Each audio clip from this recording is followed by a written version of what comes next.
Boa noite, bem-vindos a mais um Diário da Crise. Hoje, dia 22 de janeiro de 2021, diário número 41. Hoje a gente vai trazer uma discussão bastante polêmica, dados os eventos que aconteceram na última semana. Boa noite, Alexandre. Boa noite, Palhano, que está por aqui. O Carlos Eduardo também, boa noite. Boa noite a todos que nos acompanham.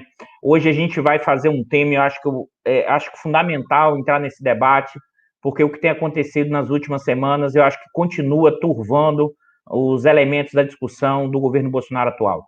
Tá? Basta olhar o que a gente tem observado nessa última semana, e que supostamente o impeachment já estaria dado ou aconteceria quase indubitavelmente. Aí alguém pode dizer, Eduardo, você então está dizendo que você é a favor do não impeachment? Não, pelo contrário, vou explicar isso muito claramente para vocês. Acho que a bandeira do campo da esquerda tem que ser o impeachment, mas o andar de cima, hoje, nesse momento, não apoia o impeachment. E eu vou explicar isso com dados e informações. Hoje eu fiz para vocês aqui quase uns 20 slides de informações que eu coletei sobre quem ganhou e quem perdeu no grande capitalismo das mega empresas, das maiores empresas, durante o ano de 2020, tá? Especificamente no acumulado dos 3 primeiros trimestres, né? Entre janeiro e 30 de setembro de 2019, 2020. Alguém pode dizer, Eduardo, não dá para fazer o balanço do ano? Não dá, pessoal, não tem PIB ainda, não tem a questão ainda consolidada do ano, nem do emprego, e nem ainda também do lucro, né, e da riqueza das grandes empresas. A despeito que a gente vai apresentar aqui, principalmente a questão do... Aí já tem, sim, dos ativos financeiros, se já tem um resultado. Boa noite, Oswaldo. Boa noite, Marcelo. O pessoal dando boa noite por aqui.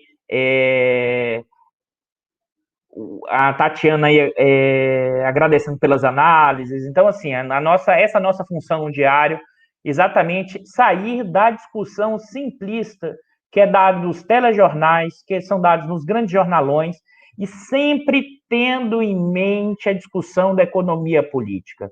A economia política, e aí não precisa ser só o Marx, né? A economia política clássica, que está associada à questão dos interesses econômicos, dos interesses políticos, dos interesses ideológicos. Acho que é fundamental, e para entender o argumento central hoje do diário, né, é que, na verdade, a despeito de toda a aceleração recente, né, da grande imprensa, né, em cima do Bolsonaro e também dos militares, da instituição militar, né, nesse momento, o andar de cima não toparia o impeachment. Basta ver o Maia. Né? O Maia, em nenhum momento, né, insinuou e abriu um processo de impeachment. Né? Por que será? Né? Será que o Maia tem essa independência toda? Né?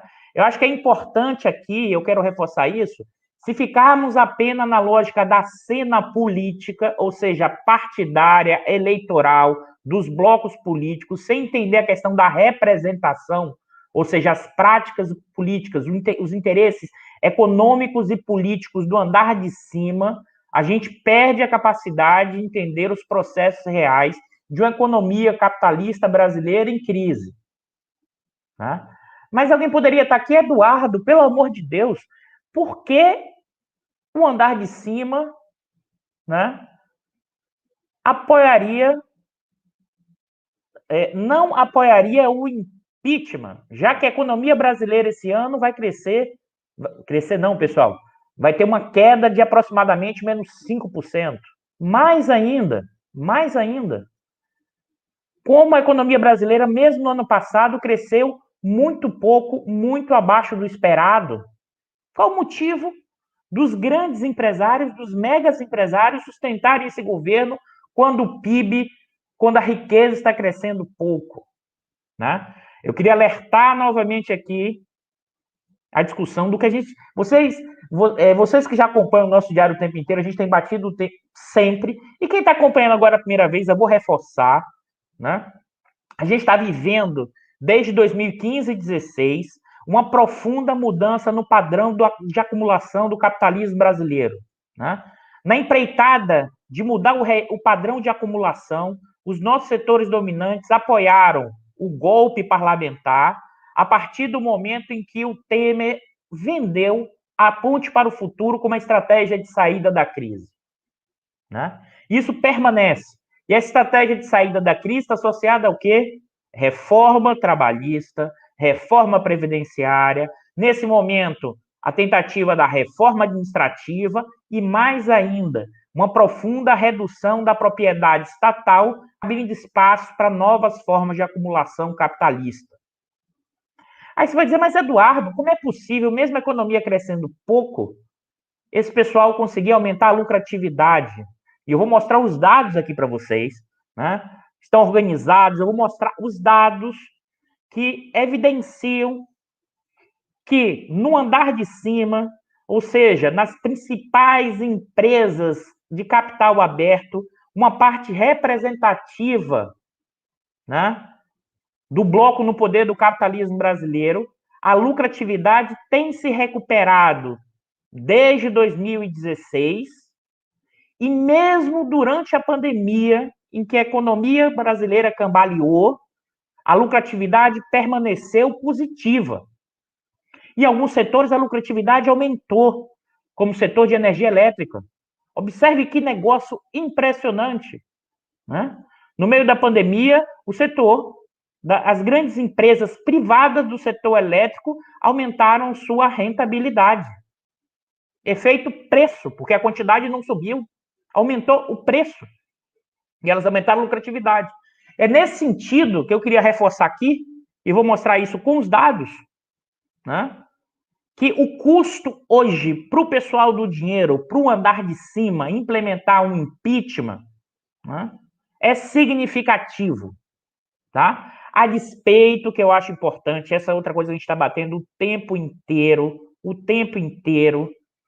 é que sim, já começam a ocorrer tensões entre frações do bloco no poder do capitalismo brasileiro, ou seja, tensões no andar de cima.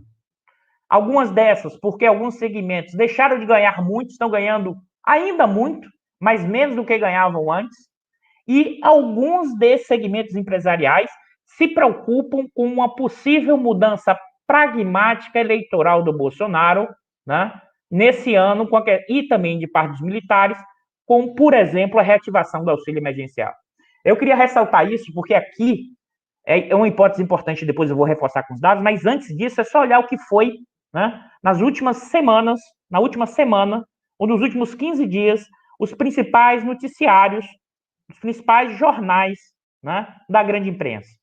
Folha, Valor Econômico. Eu vou botar aqui, por exemplo, eu vou compartilhar com vocês aqui o Valor Econômico de hoje, né, para apresentar, explicitar isso que eu estou falando para vocês aqui, que está associado, vamos lá, compartilhar para vocês aqui. Valor Econômico, né? Primeira página, né? Só para vocês terem ideia, né? Tá aqui, ó. Vamos lá. Rejeição de Bolsonaro sobe de 40 para 31. A gente vai discutir isso depois, que é o Datafolha, né? Mas não só, né? Aqui, se a gente olha na parte econômica, né? Empresas, Brasil, nos últimos tempos tem sido destacado o papel do Guedes, né? O Guedes voltou à tona, o Guedes passou, né, a ser a figura central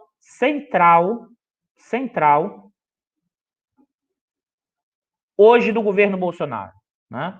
E aí você basta observar a capa do Valor, capa do jornal o Globo, capa dizendo que o Guedes tem ganhado a quebra de braço dentro do governo e vai manter uma política de austeridade fiscal, de corte de gastos, de fim do auxílio, né, no contexto ainda de crise econômica e de baixo crescimento econômico. Né? Ao mesmo tempo, deixa eu parar aqui, ao mesmo tempo, a grande imprensa acelera a pressão sobre o Bolsonaro e sobre os militares. Né? Acho que esse é o pano de fundo fundamental para entender esse processo. Alguém poderia dizer, mas Eduardo, quer dizer então que essa grande imprensa e esses segmentos vão fazer o quê? Eles vão eles não vão para cima do Bolsonaro para fazer o impeachment, e não vão fazer, eu vou explicar agora com os dados o custo que hoje significa para o andar de cima realizar o impeachment. E observe bem, pessoal, hoje, eu não estou dizendo que a partir do meio do ano que vem, se a rentabilidade desacelerar, se os lucros caírem, se o caos social aumentar, esse segmento pode sim tirar o apoio. Mas hoje não existe base material, né, para que esses principais segmentos do capitalismo brasileiro queiram retirar o Bolsonaro hoje, apesar dos aumentos das tensões. E tem alguns achados que eu vou agora apresentar para vocês que acho que são, eu acho, fundamentais para a gente sair além do simplismo da análise, tá? Que é normalmente o recorrente do governo Bolsonaro. Eu trouxe aqui para abertura, né? Aqui é o Bolsonaro, o Guedes, o SCAF, representação da Fiesp, o Guedes com o atual principal acionista do Banco BTG, ou seja, o andar de cima hoje não apoia impeachment. E por quê? Tá? Mas antes da gente entender o porquê, eu trouxe aqui uns dados econômicos, tá? Todos os dados que eu vou apresentar para vocês, pessoal, é o acumulado até o terceiro trimestre desse ano, tá? Então, por exemplo, isso a gente já passou aqui, mas eu trouxe de novo para a gente entender a situação.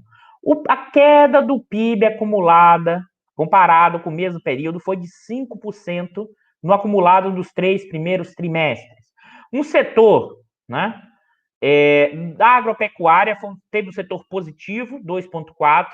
A indústria extrativa, né, e aqui é importante destacar porque você está vivendo um determinado momento de melhora dos preços das commodities, e isso afeta não só o PIB, mas também a lucratividade das empresas desse ramo. Tá?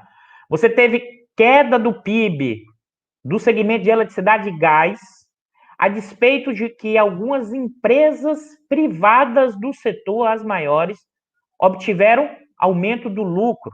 A construção civil caiu 7,8%. Eu vou mostrar para vocês que uma parte das empresas da construção civil, as maiores empresas de capital aberto, aumentaram a lucratividade.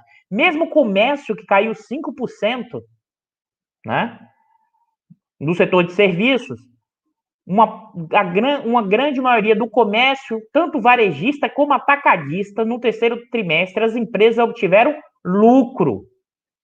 Né? Observe que a gente está, e eu vou mostrar para vocês, que nós estamos vivendo uma profunda abertura, né? Em que o PIB cai ou cresce muito pouco, mas um segmento do andar de cima, né, das grandes empresas crescendo fortemente, em termos de lucratividade e de acumulação. Né? Mas aí alguém poderia me perguntar, mas Eduardo, como é que isso é possível? Né? Como isso é possível? A lucratividade das grandes empresas. Aqui, aí o Norberto, que se estiver por aí, talvez nos assistindo ou vai assistir na frente, e que vai estrear, como eu falei para vocês aqui em fevereiro, um programa sobre a questão do mercado financeiro, ele me deu conversando com ele ontem, ele me deu um alerta, por exemplo, todas abertura de capital ou novos IPOs de determinadas empresas, né, foram captação de recursos para aquisição de novas empresas, né, ou para fusões. O que significa dizer o quê? As grandes empresas estão engolindo as pequenas e médias empresas. Ou seja, está ganhando fatia de mercado. E como o mercado brasileiro é grande, isso vai se consolidando e configurando. E, por outro lado, você teve redução dos custos, né, associados, né, à questão de juros, eu vou voltar nesse ponto, custo financeiro, e, sobretudo, redução do custo da força de trabalho e fortes isenções e redução dos custos associados à questão tributária. Isenções e redução de custos vinculados, né, a mudanças em prol das empresas. É esse o cenário que a gente não pode perder de vista, né? Para entender qual é o sentido da base material que hoje o andar de cima apoiaria o impeachment.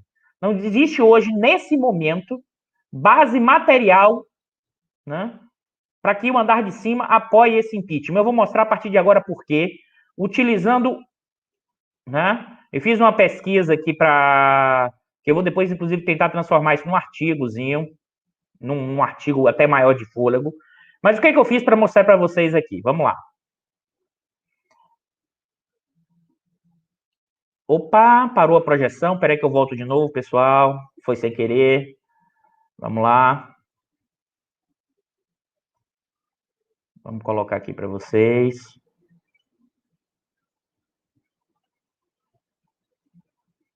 Então, vamos lá. Depois do PIB, né? O que é isso aqui, pessoal? Esse gráfico, deixa eu projetar aqui completamente, tá? Esse gráfico é a amostra, né, das 400 maiores empresas de capital aberto, capital aberto. Ou seja, o que foi feito aqui, pessoal? Eu peguei os dados do terceiro trimestre acumulado, desde 2010 até hoje, ou seja, terceiro trimestre de 2020, com dados disponíveis. Nós estamos pegando aqui as maiores empresas de capital aberto em termos de patrimônio líquido. Alguém que não é da contabilidade vai perguntar assim, ou até da área de administração ou da área de economia, vai perguntar, Eduardo, o que é o patrimônio líquido? Eu vou explicar para vocês. Patrimônio líquido é o seguinte, é a riqueza da empresa, é a riqueza dos donos da empresa. O patrimônio líquido se divide entre os... É dado por quê? Pelos ativos, né? Os bens, os serviços que a empresa possui, menos a dívida, né, as obrigações que a empresa possui com terceiros. Então, o patrimônio líquido é o quê? São os ativos, é o ativo menos o passivo da empresa. Tudo que a empresa tem de riqueza, menos o que a empresa deve a terceiros. Quer seja para funcionários, quer seja para fornecedores, quer seja para banco. Então, o patrimônio líquido é uma proxy, é da ideia da riqueza da empresa. Ou seja, é a riqueza contábil que a empresa possui, né? E esses proprietários das empresas detêm esse patrimônio líquido, né? Se a empresa é 100% do Estado, vai ser 100% patrimônio líquido do Estado. Se é de uma pessoa física, 100%, ela vai deter 100% daquele patrimônio líquido, tá? A gente pegou 400 maiores empresas e dividiu essas maiores empresas aqui entre financeiras e não financeiras. Ou seja, as empresas não financeiras é a maioria da amostra, tá? Em torno de 340 a 366 empresas, e observe que até as empresas financeiras ela tem caído em termos de número, mas, opa, dei uma travada aqui, pessoal, desculpa, vamos voltar de novo. Hoje talvez fique um pouco maçante em alguns momentos, mas eu vou ficar aí voltando, porque eu acho que é importante mostrar esses dados para reforçar as hipóteses que a gente tem apresentado aqui ao longo. Opa, o André Viana, um abraço, grande André. O André, colega lá hoje, é técnico do IPEA, foi meu colega lá também na época do IPEA. Forte abraço, André. Um abraço aqui, você está assistindo. Qualquer coisa, manda pergunta e provocação, porque o André é um provocador nato. Mas vamos lá.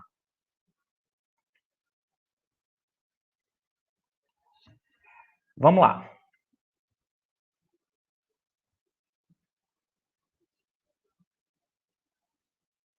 Deixa eu seguir aqui para vocês. Observe. O patrimônio líquido, tá? Tá vendo isso aqui, ó? Isso é o estoque de riqueza, né? Essas 400 maiores empresas, e observe, isso aqui tá tudo deflacionado, pessoal. Tudo valor real, descontado da inflação, né? Aqui é o patrimônio, o estoque de riqueza das empresas não financeiras e o estoque de riqueza das empresas financeiras. Observe que o número de empresas financeiras caiu no Brasil nos últimos 10 anos, que compõem as 400 maiores, mas a riqueza delas aumentou, né? Além disso, é que há uma separação que acho que é importante entre empresas financeiras, não financeiras, estatal e privado. Por que eu estou fazendo isso, pessoal? Porque eu quero identificar, tá, os ganhos, a lucratividade das empresas financeiras e não financeiras privadas. Porque essas compõem as frações do bloco no poder do capitalismo brasileiro, são elas que vão influenciar, direcionar, se conectar com o Estado nesse momento ou com seus representantes na arena estatal, para que as políticas econômicas, o processo de privatização, da forma como seja realizada, gere benefícios para essas frações. numa estratégia em curso, né, de uma completa reconfiguração desse capitalismo brasileiro, que nesse momento, gerando muita estabilidade, como a gente já alertou aqui em outros programas, inclusive com uma lógica do Botim. Tá? Aqui é uma outra divisão, aqui é muito mais amostra, tá, pessoal? Aqui são o patrimônio líquido, o estoque de riqueza, evolução, tá? E aqui a gente começa, né?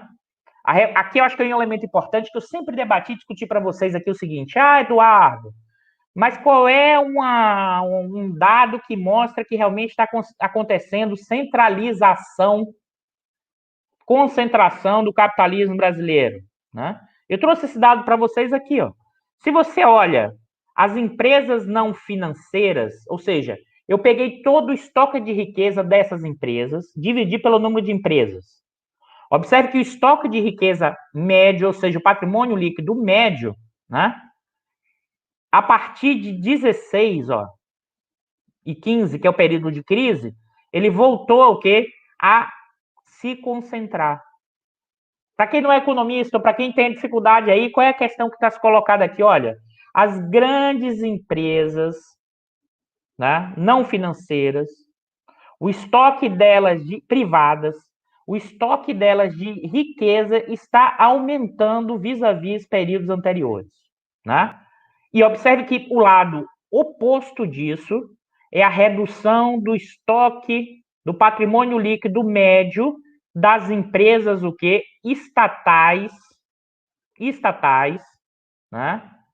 Não financeiras. Aqui você está falando do processo de desinvestimento da Petrobras, aqui você está falando da venda de ativos da Petrobras, aqui você está falando da venda de ativos das empresas estatais, das suas subsidiárias, do movimento impulso muito claro, né, a partir de 15 e 16, para o quê? Para abrir novos espaços de acumulação capitalista, para abrir novas fontes de lucratividade.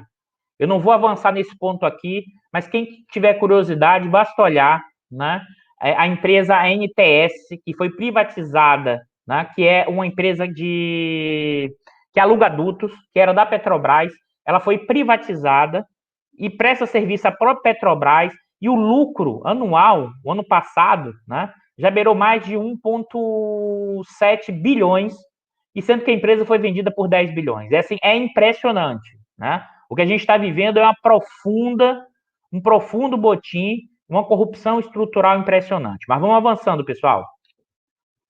E aqui a gente começa. Deixa eu parar um pouquinho. Né?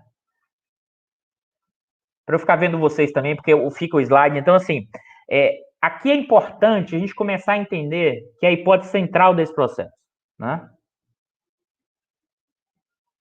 Que é o seguinte: tem um descolamento a partir de 15 e 16 entre o estoque de riqueza das grandes empresas, a lucratividade das grandes empresas e a dinâmica econômica. Tá? Ou seja, está se configurando cada vez mais um Brasil, uma dinâmica de acumulação e de crescimento das grandes, né, que se descola do conjunto da economia. Isso é possível por um processo de aumento de concentração e centralização de capital, com as grandes empresas engolindo as pequenas e médias. Isso está associado ao fortalecimento dos segmentos do agronegócio, que inclusive eu vou mostrar para vocês, pessoal, que teve um ano na pandemia para o pessoal do agronegócio muito proveitoso. As taxas de lucro, a rentabilidade, a receita de vendas aumentou de forma significativa, o preço dos alimentos cresceu e o dos insumos cresceu numa velocidade muito menor, ao ponto, né, que o PIB agropecuário medido pela Exalc, né, no acumulado até outubro, primário, das fontes primárias, teve um crescimento de quase 40%. Ou seja, o agronegócio vai bem, obrigado, lucrando como há muito não lucrava, com isso, claro, muito associado ao quê? A uma safra positiva e o aumento do preço das commodities alimentícias com a recuperação chinesa. Então, claro que o agronegócio, a preocupação dele é o seguinte: o seu Bolsonaro, para com essa briga com os chineses que eles podem encher no saco. Mas, por enquanto, né, essa é a preocupação do pessoal do agro. Mas não é nada que isso implique perda de rentabilidade, não tem nada disso no cenário como agronegócio, e o agronegócio, é só lembrar, pessoal, o agronegócio, ela tem uma bancada, inclusive, sobre-representada no Congresso. A Frente Parlamentar da Agropecuária, né, com mais de 200 parlamentares, tem um poder político, inclusive, em dimensões até maiores do que o quanto o agronegócio tem de poder econômico no capitalismo brasileiro atual. Né? O outro elemento que eu vou apresentar para vocês é o comércio também. As grandes empresas do comércio conseguiram, sim, ter lucro positivo, até cair um pouco, é evidente, mas a gente está pensando que o comércio caiu do PIB, pessoal. O agregado, o total, caiu 5%. Enquanto as grandes conseguiram o quê? Conseguiram até manter a lucratividade positiva. É estranho, né? Porque a gente olha nas ruas, vê, aluga-se, fecha o pequeno negócio, tá? Mas as grandes empresas, os grandes blocos, e não por acaso, acabou de sair a pesquisa Datafolha. Sabe qual é o segmento que mais apoia o Bolsonaro? O setor empresarial. O setor empresarial, metade dos empresários. Grande Norberto, um abraço aí, Norberto. O Norberto vai estar em breve aí com a gente, destrinchando a questão do mercado financeiro, com um programa aí no canal de Estudo de Economia. Em março, aguardem, tá, pessoal? Vai deixar muitos elementos da questão do mercado financeiro, dessa discussão e o que está por trás desse processo. Mas observem bem, né? Observem bem. Comércio concentrando, centralizando, tá? E olha, e aí eu vou botar aqui a minha mão palmatória.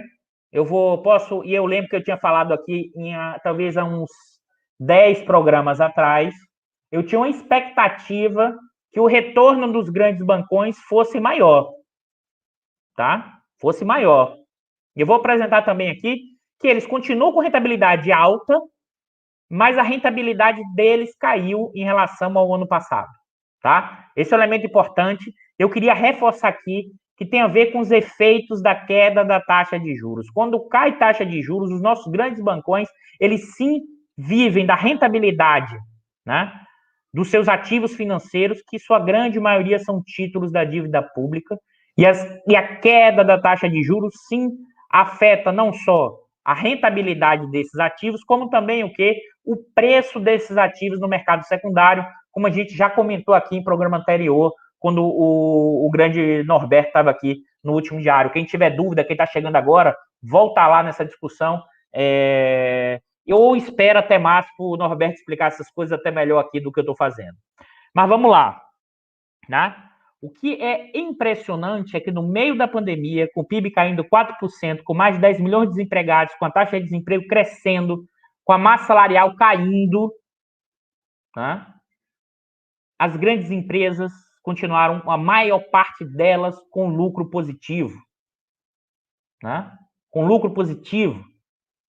Isso é importantíssimo a gente destacar. Né? E eu vou voltar agora e vou mostrar esses dados para vocês.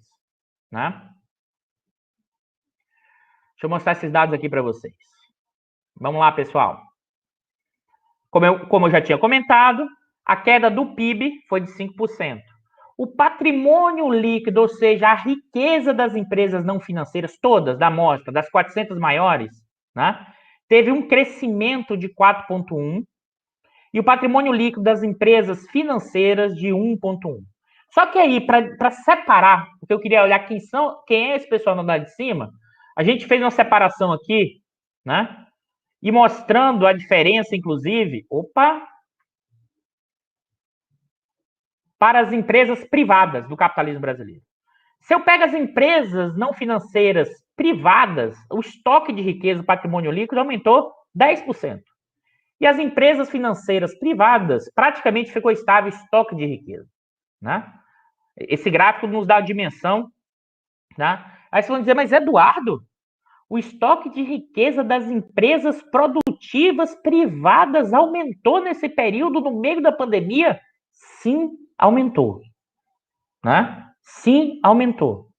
E mais ainda, se você olhar a lucratividade, o lucro, tá, das empresas privadas, financeiras, se a gente olha no acumulado do trimestre do ano, né, tem uma queda expressiva, mas observe bem, pessoal, a queda expressiva, a gente está falando de um patamar, tá, que pouquíssimos bancos, né, principalmente, teve um lucro de 47,4 bilhões no primeiro trimestre. Lucro, pessoal, lucro real.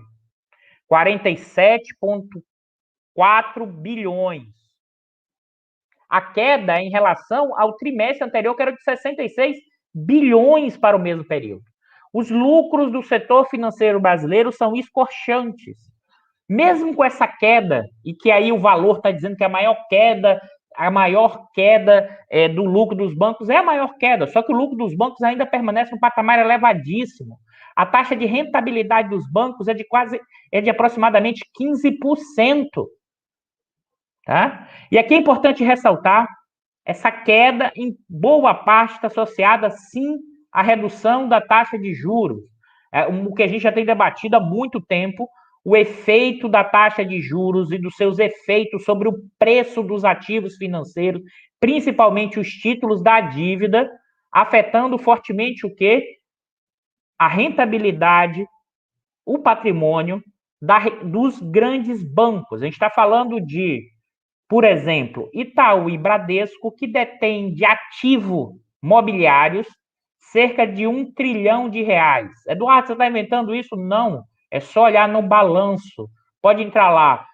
Itaú, Unibanco, relação com os investidores e olhar o balanço. Bradesco, relação com os investidores e olhar o último balanço do trimestre. Agora, observe que tem sim uma queda das empresas privadas, mas aqui é importante destacar que duas empresas no trimestre, no acumulado do ano, tiveram um efeito muito negativo. Um é a Suzano, papel e celulose, que teve um prejuízo de quase 14 bilhões, e a Oi de quase 16 bilhões, que está em concordata.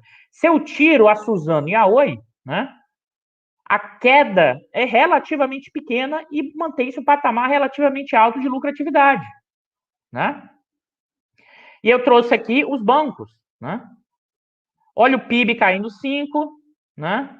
O lucro, né, financeiro. Opa, aqui é a taxa de lucro, tá, pessoal? O que é a taxa de lucro? O lucro líquido acumulado nos 12 meses em relação ao patrimônio. O que é que mede a taxa de lucro? Né? Mede o seguinte: o quanto eu gerei de riqueza durante um período, 12 meses, em relação ao meu estoque de riqueza. É a taxa de rentabilidade do negócio. Então, os nossos bancos que vão provavelmente reclamar ou dizer que é menor taxa, mas é uma taxa de 13,9, né? E que já foi mesmo, talvez uma das menores, próximo das menores, mas as taxas de rentabilidade dos bancos girando em torno, né, de 18, 17, né, da média dos bancos. E a gente olha dos bancões, Santander, BTG, Bradesco e Itaú, taxas que beiram 20%. O que significa dizer 20% de taxa de lucro, pessoal? Em 5 anos, né, esses bancos tiram todo o lucro em relação ao que tem de capital próprio de estoque de riqueza. Isso é uma taxa que, assim, é uma taxa de lucro escorchante. Não tem nenhum banco que consegue ter rentabilidade desse tipo no mundo, dos grandes bancões brasileiros. Tá? E a própria taxa de... É aqui, pessoal, aqui que eu quero alertar. Ó. A taxa de lucro hoje, no ano passado, no terceiro trimestre, foi em média de 7,7%. Não é uma queda tão grande do setor não financeiro. As grandes empresas estão conseguindo, em parte, manter a rentabilidade, e a gente está falando de um ano de pandemia em que a economia caiu 5%. Tá? Aqui, se você tivesse taxa... Assim, é a maior queda histórica, mas a lucratividade continuou relativamente segura. Isso só é possível porque você tem um processo de concentração e centralização, então você consegue ganhar mercados, engolindo pequeno e médio, e você reduziu o custo em cima da força de trabalho. Você reduziu o custo, né, em cima da questão tributária, subsídios. É impressionante como esse governo entrega, mas não só esse. É uma continuidade do governo Temer e que o Guedes representa esses interesses, não só do financeiro, mas também de parte desse produtivo, né? Desses grandes, não do pequeno e médio. O pequeno e médio, assim como a classe média, né? Tomou Boa Noite Cinderela e não acordou até agora. E vai demorar de acordar. Mas os grandes, o governo Guedes entrega também para os setores produtivos, para os setores, inclusive, lucratividade para os setores industriais. Aqui é importante separar, eu vou até dar uma parada aqui para olhar aqui para a tela, né? É importante separar, né, o que é a indústria de transformação no seu conjunto, né? E o que são empresas industriais que conseguem manter a lucratividade. Por exemplo, uma empresa hoje que cresce fortemente, tem lucratividade enorme, que é a empresa industrial brasileira, é a WEG. É uma das maiores empresas, exporta, né, produção de máquinas e equipamentos, mas ela é uma empresa. Não, o que está sendo desmanchado é a cadeia, a cadeia do complexo industrial, e por isso que a participação da indústria de transformação no PIB é a menor histórica, 11%. Né? A gente está indo para um período pré-30, mas sim, empresas industriais ganham dinheiro e lucram nesse contexto, quer seja porque exportam ou parte porque atende um mercado específico. O Brasil é muito grande, a escala do Brasil é muito grande, pessoal. O problema todo que eu vou mostrar aqui para vocês é que esse padrão de acumulação, ele joga fora talvez 2/3 da população em termos de renda e de consumo. Talvez nesse modelo caiba, em termos de consumo, emprego e renda, 50, 60 milhões de pessoas. E os outros 140 milhões, vai fazer o quê? Só na porrada? Né? Sem o subemprego do subemprego do subemprego? Essa é uma disjuntiva histórica. Se a gente não compreender isso, nós estamos. Vai além da discussão do Bolsonaro. É evidente que o Bolsonaro quer dar um golpe, é evidente que se ele pudesse, ele daria, é evidente que ele é antidemocrático, mas tem uma encruzilhada histórica profunda, não só do capitalismo brasileiro, mas da forma de sociabilidade dessa nação. Aqui é fundamental. E o andar de cima não vai topar fazer o impeachment, porque nesse momento eles estão conseguindo passar lucratividade, eles estão conseguindo passar parte das privatizações. Como eu já falei aqui, durante 1 ano e 2 meses do início do governo Bolsonaro, o governo federal vendeu 134 bilhões de ativos. Né? E isso nem está ainda, por exemplo, na NTS.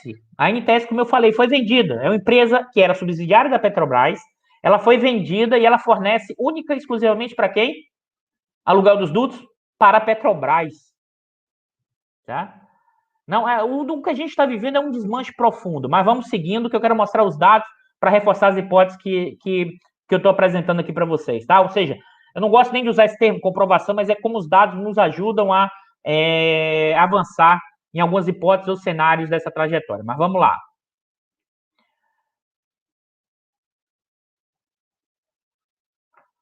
Né? Só que o que eu fiz agora? A gente vai destrinchar, a gente vai abrir um pouco mais. Né? Opa! Né? Aqui é o quê? O lucro líquido. Né? Aqui é a variação do lucro. Se você observar, o setor financeiro, sim, até caiu. Né? O setor, mas observe, pessoal, a queda aqui não é taxa de lucro, não é lucro negativo. Né? A diferença aqui é, eu tinha um lucro de 14 bilhões, caiu de 18 no ano passado, caiu para 14. Eu tinha um lucro dos bancos de 17, caiu para 13. Eu tinha um lucro, né, das empresas produtivas não financeiras de 10, caiu para 7. Então você sim tem uma queda no lucro líquido, isso já é em termos reais, deflacionados, mas todas com lucro positivo, enquanto a economia está desmanchando. Tá? Enquanto o PIB caiu 5%. Né? Mas vamos avançar um pouco mais. Né? E aqui são as taxas, como eu falei para vocês, o 7,7 que eu já tinha mostrado anteriormente. Né? E aqui eu desmembrei, destrinchei o lucro dos bancos. Né? Ou seja, e aqui é série histórica, mas eu quero reforçar principalmente o período da pandemia. Né? Observe, eu já fiz uns dados aqui, a ideia é escrever um artiguinho sobre isso, né? Mas se a gente olha a questão dos bancos, né? O Bradesco, sim, né? Perdeu de um ano para o outro quase 9 bilhões de lucro. Ele agora ganha até um pouquinho, 11 bilhões, né? O pessoal do Itaú de banco, talvez esse aqui é o que mais perdeu. Talvez por isso os proprietários do Banco Itaú, e que se inclui a família Moreira Salles, tanto reclamam do Bolsonaro. Porque a lucratividade deles, ou seja, eles perderam uma coisinha, uma bagatela de 10 bilhões de um ano para o outro. Se antes eles ganhavam 20 bilhões aproximadamente, agora estão ganhando 11. É só uma bagatela, né? 10 bilhões, né? Que esse lucro se reverte em patrimônio líquido, estoque de riqueza, e que parte dele vai para o quê? Dividendos dos principais acionistas. É interessante que o Santander foi o que menos perdeu, e aí, com a ajuda do Norberto, que, como eu falei para vocês, vai fazer um programa do Diário, ele me explicou que o Santander, como ele é um banco internacional do controle dos espanhóis, ele utiliza muito papéis que cobrem riscos cambiais, ou seja, parte dos ativos financeiros dele estavam em ativos cambiais, e como o câmbio se desvalorizou muito, tá? E ele aposta para manter a transferência para a sede, ele praticamente manteve a lucratividade igual, diferente dos outros que tem um percentual, uma aposta inclusive maior, tá? Em títulos da dívida. E como alertei para vocês, os seus efeitos direto e indireto da queda de juros, você gerou uma redução desses grandes bancos. Aqui é bom lembrar que talvez não por acaso, depois que eu olhei esses dados aqui, eu fiquei pensando em algumas coisas que a gente trouxe em outros diários. O Guedes falando, a Febraban é um antro de lobby. E alguns bancões reclamando do Guedes. Eu reclamaria se eu fosse os grandes bancões. Se você pensar que de um ano para o outro eu perdi 10 bilhões, o pessoal do Bradesco e do Itaú deve estar bem bravo, né?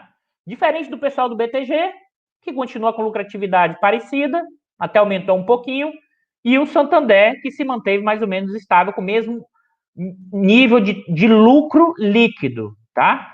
E eu trouxe novamente, sempre eu vou trazer o lucro, que é a massa de recursos contábeis, e a taxa de lucro, que é a rentabilidade do negócio.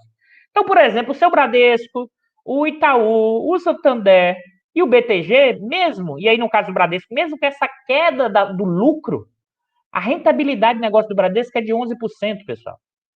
O BTG é de 15%. O Itaú de 14%. Observe que o Itaú, desde 2010, a taxa de rentabilidade deles é de 20%. Em 5 anos, os donos do Itaú, né, recuperam toda a massa de recursos que eles detêm. O Santander 17%. A massa de recursos que esses grandes bancos detêm, inclusive, é um elemento importante de dominação econômica, política e ideológica. E com essa dinâmica e a própria redução da taxa de juros, acho que sim, tem uma tensão entre alguns desses grandes bancões e outras frações do capital financeiro, tá? É importante ressaltar isso. Mas vamos lá, deixa eu dar uma parada aqui para não ficar só com dados, que eu acho importante aqui a gente ter muito claro. O que eu estou fazendo para vocês, pessoal? Eu estou indo, né, pedacinho a pedacinho, mostrando quem ganhou e quem perdeu, ou quem ganhou um pouco menos, perdeu foram poucos, né? Mas quem ganhou um pouco menos, quem ganhou mais, mesmo durante a pandemia, né? Ou seja, a gente está analisando aqui as frações do bloco no poder do capitalismo brasileiro. Ou seja, nós estamos analisando aqui o andar de cima, né? Os mega proprietários, né? E como a gente já tem alertado, o poder das frações do capital comercial, poder da fração do agronegócio, como a gente já alertou aqui, o agronegócio, que ao mesmo tempo é o agro, mas é o Brasil agrícola profundo, ou seja, é essa junção, e o predomínio ainda marcante, a hegemonia de um capital bancário sobre forte influência, né? Opa, boa noite, Maria Salete, um grande abraço. Um profundo capitalismo, né, em que se estrutura a partir da lógica do capital portador de juros, e o que é isso, né? Ou seja, a rentabilidade, a busca de linha, né, assentado num forte poder proprietário dos grandes bancos brasileiros. E é por isso que quando eu falo o seguinte, eu não quero saber como o pessoal gasta o seu dinheiro, esses grandes capitalistas, mesmo se transvestindo de uma coisa cosmopolita, mas é como eles ganham esse dinheiro. Eles ganham esse dinheiro em boa parte a partir dos fundos públicos, né, de impostos que são tributados de uma parte da população e utilizam esse dinheiro, esse tipo de custo para reforçar o seu poder, e todos eles estavam sim com o Bolsonaro, né, nesse processo e tentam implementar e, vamos dizer assim, utilizar o Bolsonaro como uma estratégia nesse momento de passar a boiada. Quando o Salles passou a boiada, aquilo para mim é muito claro, não é do governo Bolsonaro. O passar a boiada é o nosso andar de cima que quer realizar, destruir a Constituição de 88 e destruir o que ainda existia e existia, né, nos elementos implementados pelo Vargas, e inclusive de um papel importante do Estado, não do controle, mas sobre a propriedade estatal, né? Foram vendidos agora de propriedade do Estado, participação acionária, subsidiárias, né? Se deixar, vai Caixa, Banco do Brasil, Eletrobras. São novos espaços de acumulação que esse andar de cima hoje mata, morre no botim, inclusive entre eles, né? Só que isso não estabiliza o sistema, né? Porque essa crise institucional profunda, né? Você até consegue manter essa lucratividade, mas isso, ou essa lucratividade, mas você não consegue ter coesão política, institucional, para seguir com um projeto consistente de longo prazo. Aí alguém poderia me perguntar, mas Eduardo, mas a burguesia não vai pensar no longo prazo? Pessoal, no longo prazo, como diria o velho Keynes, todos estaremos mortos. Numa profunda crise desse tipo, essa burguesia olha o quê? Olha o balanço dela, olha os custos, olha quanto está entrando de fluxo de caixa, olha qual é a rentabilidade do negócio, aceleração do tempo desse processo, né? O que na frente vai acontecer? Observe, e desde 2016 a lucratividade das empresas não financeiras aumentou, das grandes, porque eles agora iriam girar se eles conseguem ter lucratividade, né? Não por acaso, e aí eu queria reforçar isso, no último final de semana, né, CNI, Fiesp, né, compraram matérias em grandes jornalões da necessidade da reforma já. Que reforma é essa? Administrativa, tributária e privatizações. Os grandes jornalões, o tempo inteiro reforçando a posição do Guedes, tá? E sempre dizendo que o Brasil tem uma crise fiscal, não tem dinheiro e é preciso parar o auxílio. Observe que o auxílio foi colocado de lado completamente. Inclusive, na forma como algumas pesquisas eleitorais de aprovação do governo, a pesquisa da XP, né, e a pesquisa da Exame, né, que mostram queda de popularidade do governo Bolsonaro, não destacaram nada da eliminação do auxílio. Apenas disseram que era o efeito vacina. O efeito vacina e o efeito do profundo consternação do que tem acontecido em Manaus, né?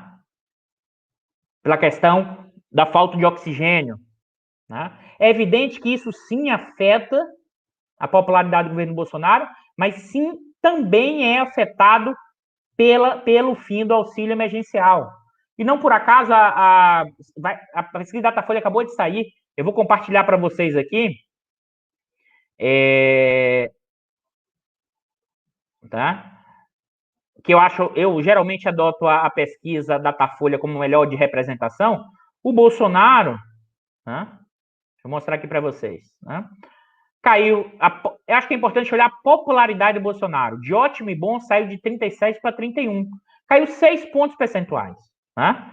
E essa queda está associada, sim, à vacina, mas está associada, como o próprio jornal Folha coloca, né?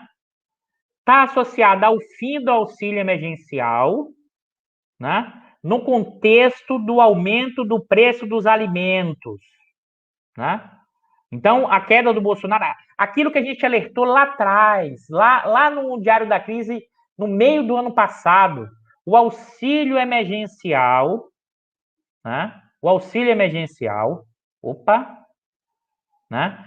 Teve um peso enorme na popularidade, mas também na dinâmica econômica. Parte dos ganhos do comércio, por exemplo, foram frutos da melhora né? Ou de não é melhora, porque não dá para dizer que é melhora, do auxílio emergencial que evitou uma brutal queda da renda das pessoas desempregadas e dos trabalhadores, tá? E observe que não por acaso, pessoal, eu queria ressaltar isso aqui, ó. Qual é o segmento da sociedade que mais apoia o Bolsonaro? Tá aqui, ó.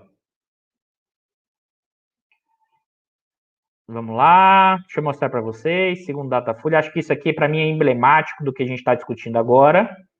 Diz a Folha. Por fim, empresários seguem sendo o grupo profissional mais fiel ao presidente. Entre quem se classifica assim, Bolsonaro tem 51% de aprovação, 35% de sempre confiança e 58% de crença em sua capacidade. Tá? Eu vou parar aqui porque eu quero voltar nesse ponto. E eu não tenho dúvida nenhuma que os empresários do andar de cima estão tranquilos com o Bolsonaro. É evidente que uma parte da pequena burguesia, desse pequeno empresário, né, que sobreviveu, né, porque os custos foram reduzidos, a flexibilização, e uma parte de empresário, de pequeno empresário, aí é o bolsonarismo raiz, que inclusive tem uma dimensão de, vamos dizer assim, do Boa Noite Cinderela, que eu já alertei para vocês. Mas o grosso do segmento empresarial, do grande empresário, não vejo nenhum motivo para ele apoiar nenhuma dinâmica de impeachment. E aqui eu queria alertar outra coisa. Achar que o impeachment é dado apenas pela representação política é um erro. Achar que o impeachment da Dilma, o responsável é apenas o Cunha, é um erro. Ou o Temer. O Temer, na verdade, como diz o livro do próprio Cunha, o Temer sinalizou para o andar de cima a ponte para o futuro. É só a partir daí que o pessoal resolveu embarcar num golpe parlamentar, porque significava uma mudança do padrão de acumulação, uma mudança institucional no regime. O problema é que esse tipo de processo foram destruindo, como a gente já viu aqui, né, as regras no contexto da Lava Jato. Você passou a ter um jogo corporativo, individualizado, em que as instituições não conseguem coordenar o capitalismo brasileiro. E observe que nesse jogo atual, uma das instituições que tinha credibilidade até 2 anos atrás, que eram as Forças Armadas, principalmente o Exército, está caindo em completa perda de credibilidade. Perda de credibilidade. Né? Em parte, vai ser pressionada cada vez mais, e porque apostou, né, na lógica do Bolsonaro e nessa interlocução com o Bolsonaro, e que eles seriam capazes de gerir o país, como eles fossem capazes e hábeis. É o exemplo que o Pazuello está dando. Né? É impressionante a completa descoordenação, os efeitos da vacina. E é evidente que o que é vacina, o que tem acontecido em Manaus, tá? Isso reduz a popularidade do Bolsonaro, mas o auxílio também tem um peso significativo. E digo mais, a tendência nos próximos meses é que o governo Bolsonaro vai perdendo avaliação positiva ao longo do tempo, porque a economia não irá se recuperar. Tá? Ela não irá se recuperar. E essas pessoas que perderam auxílio não vão conseguir emprego. Já foram perdidos mais de 10 milhões de postos de trabalho. Né? Elas vão para o subemprego e com o preço dos alimentos subindo, que inclusive o preço dos alimentos subindo é que garantiu rentabilidade para o agronegócio, né? E que boa parte desse agronegócio exportou muito numa safra boa. Observe as complexidades e as tensões que vão montando nesse arranjo. O ano 2021 será um ano muito, muito, muito tenso. Tá? Mas nesse momento, né, ainda acho difícil o avanço na ideia de que o andar de cima hoje apoiaria o impeachment. E eu vou avançar um pouco mais nos dados, pessoal. Eu vou voltando para não ficar muito chato os dados, mas os dados hoje acho que são fundamentais porque eu quero apresentar para vocês para reforçar as hipóteses que eu tô querendo trazer para vocês. E uma delas aqui, né, que é a seguinte, né? Eu também peguei, e aqui a gente vai abrir, né? Pessoal, preciso de 1 minuto, né? Preciso de 1 minutinho aqui, que eu esqueci de colocar meu computador na tomada e ele tá perto de acabar. Não saiam, 1 minutinho só, tá? Que eu já tô voltando. 1 minuto, 1 minuto.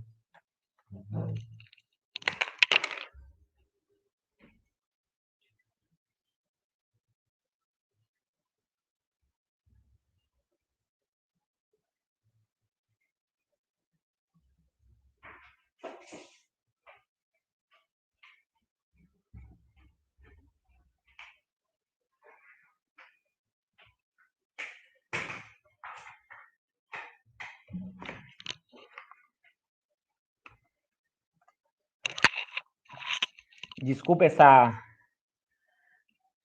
Já tô de volta, pessoal. Desculpem aí a minha falha técnica, na verdade, tá?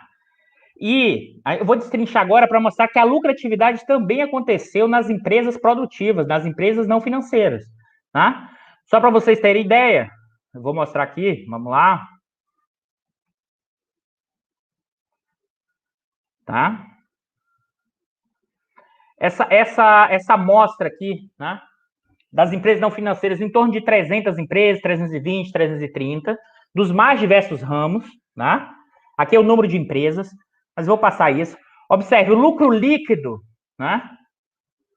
Uma boa parte do lucro líquido, inclusive, aumentou. Por exemplo, a construção civil mais do que dobrou o lucro líquido, né? O comércio varejista, né, aumentou o lucro líquido. O comércio atacadista caiu aqui, principalmente porque a paralisação da venda de combustíveis, a paralisação de transportes aqui afetou muito. Aqui é o posto de gasolina, aqui é principalmente o varejo de combustível, mas o atacadista, mas o comércio varejista cresceu. Olha as empresas de eletricidade, água e gás, que eu mostrei para vocês no início do programa, que o PIB caiu do trimestre e o lucro líquido delas foi de 25 bilhões e cresceu, inclusive sendo o maior do período. Restaurante caiu, né? Hotel e restaurante é evidente, o setor mais afetado. A indústria manufatureira caiu, mas eu vou mostrar que a indústria manufatureira foi fortemente afetada por quem? Principalmente pela Oi, que teve um prejuízo de 16 bilhões. Se a gente retira a Oi da amostra, ou a Oi não, desculpa pessoal, a Oi não, a Oi da área de informação, a indústria manufatureira aqui, a Suzano, a indústria de papel e celulose, né, teve um prejuízo em torno de 16, acho que 14 ou 15 bilhões. Né? Se tira a Suzano da amostra, a indústria manufatureira foi positiva. O lucro inclusive, aqui são as quedas, mas eu vou passar. Olha a taxa de lucro. Tá? A taxa de lucro, aquilo que eu mostrei lá atrás, de 7,7. Né? A taxa de lucro do comércio atacadista caiu, mas a taxa varejista, 5%. Construção, 8%, mais do que dobrou. O setor das empresas de eletricidade, 14%. Né? Mineração, exploração de petróleo, extração de gás, 9,2%. Né?